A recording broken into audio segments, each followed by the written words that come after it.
Hello दोस्तों, मैं हूं विक्रम और आपका स्वागत है विक्रम अपडेट यूट्यूब चैनल पे। दोस्तों, तालिबान का सरकार बना ही नहीं, लेकिन उसको अब चैलेंज के सामने आना पड़ रहा है दोस्तों, क्योंकि अभी भी नॉर्दर्न अलायंस तालिबान को बैक टू बैक चैलेंज के सामने ले आ रहा है। दोस्तों, तालिबान का जो साधारण जनता है उनका ये कहना है कि 15 अगस्त तालिबान ने जो जो चीज़ कहा था उसका एक भी चीज़ और ढंग से नहीं कर रहा है। और उन्होंने ये कहा था कि हम लड़कियों को पूरी छूट देंगे और लड़कियों का शिक्षा अच्छे से रखेंगे और लड़कियों का जो प्रोटेक्शन, ये हम सबसे महत्वपूर्ण चीज़, ये सबसे अच्छी तरह से हम ध्यान देंगे। लेकिन एक भी चीज़ को तालिबानियों ने ठीक से नहीं किया और लड़कियों की सुरक्षा तो छोड़िए, लड़कियां अब घर से बाहर निकलना भी इन लोगों ने बंद कर दिया।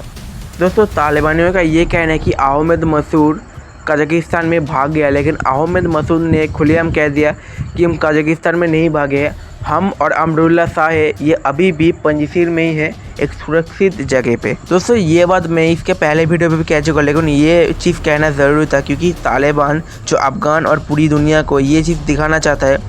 कि पंजशीर के योद्धा अभी हार मान चुके हैं, तालिबान पूरे अफ़गानिस्तान को अपने दखल में कर लिया है। दोस्तों, तालिबान ये भूल रहा है कि अभी दुनिया डिजिटल है और हर एक इंसान के हाथ में एक एक स्मार्टफोन है। और अहमद मसूद ने ये ट्वीट करके लिखा है कि मैं अभी भी अफ़गानिस्तान के पंजशीर जगह पे हूँ और मैं कभी भी अपने देश को छोड़ के नहीं जाऊँगा। दोस्तों, पंजशीर के योद्धा अभी भी तालिबानों के नाक में दम करके रखा है क्योंकि चुनिंदा कुछ सैनिक तालिबान का इतना नुकसान कर रहा है कि तालिबान अगर ऐसे ही चलता रहेगा तो तालिबान कुछ ही महीनों में पूरा ख़त्म हो जाएगा। और दोस्तों, आपकी जानकारी के लिए मैं आपको एक बात बता दूं कि तालिबान अपनी ताकत से कभी भी पंजशीर को दखल नहीं कर सकता, क्योंकि जब तक तालिबान अपनी ताकत से पंजशीर को दखल करने के लिए गया था तब तक वो अपने 200, 300, 500, 1000 सैनिक को खो बैठा था। लेकिन दोस्तों, जिस दिन पाकिस्तान का एसएसजी कमांडो और पाकिस्तान का ड्रोन और एयरफोर्स तालिबान का मदद किया था, उसी दिन जितना इलाका दखल कर पाया है तालिबान, अब तक उतना ही इलाका वो अपने पास रख पाया है और पूरा 80% पंजशीर अभी भी मसूद के हाथ में ही है। और दोस्तों, पाकिस्तान के इस स्टेप को लेके पूरी दुनिया, खास करके ईरान और अमेरिका बहुत ही ज़्यादा गुस्से में है, क्योंकि उन लोगों का ये कहना है कि पूरी दुनिया को जिस देश आतंकवाद को सपोर्ट करता है वो देश कभी भी दुनिया का अच्छा नहीं करता, क्योंकि अगर आप आतंकवाद का सपोर्ट करते हो तो ऑब्वियसली फ्यूचर में वो ऐसा काम करेगा जिससे पूरी मानव जाति को खतरे में पड़ना पड़ सकता है। दोस्तों, पाकिस्तान का यह कहना है कि हम कहीं पर भी एयर स्ट्राइक नहीं करे हैं और हमारा कोई भी एसएसजी कमांडो अफ़गानिस्तान में नहीं गया, लेकिन ये अहमद मसूद प्रूफ के साथ दिखाया था कि हम आपका एक फाइटर जेट को क्रैश डाउन कर दिए है और उसका जो मलबा अभी भी अफ़गानिस्तान में, शायद अभी उसको तालिबान और पाकिस्तान के कमांडो हटा दिया होगा, क्योंकि 2 दिन ज़रूरत होती है एक प्रूफ को मिटाने के लिए।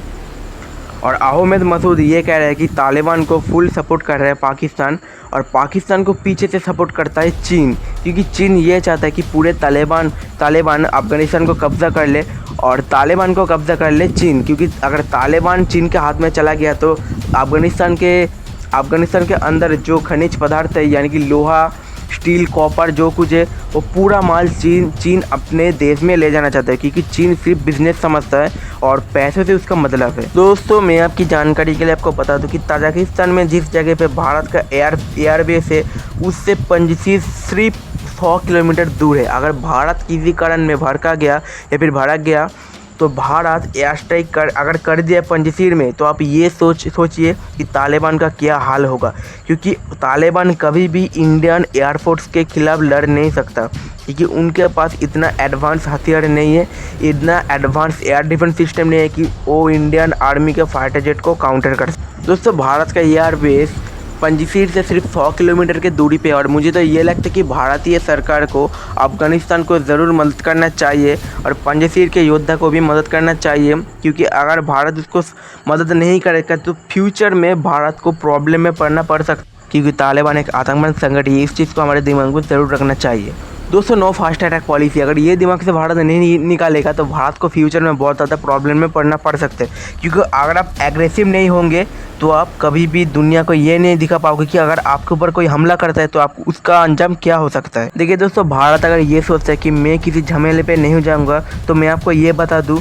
कि तालिबान अगर अफ़गानिस्तान में राज करता है तो भारत को ज़रूर इसका अंजाम भुगतना पड़ेगा, क्योंकि वो आतंकवाद संगठन है और आतंकवाद कभी भी कोई देश का भला नहीं चाहता।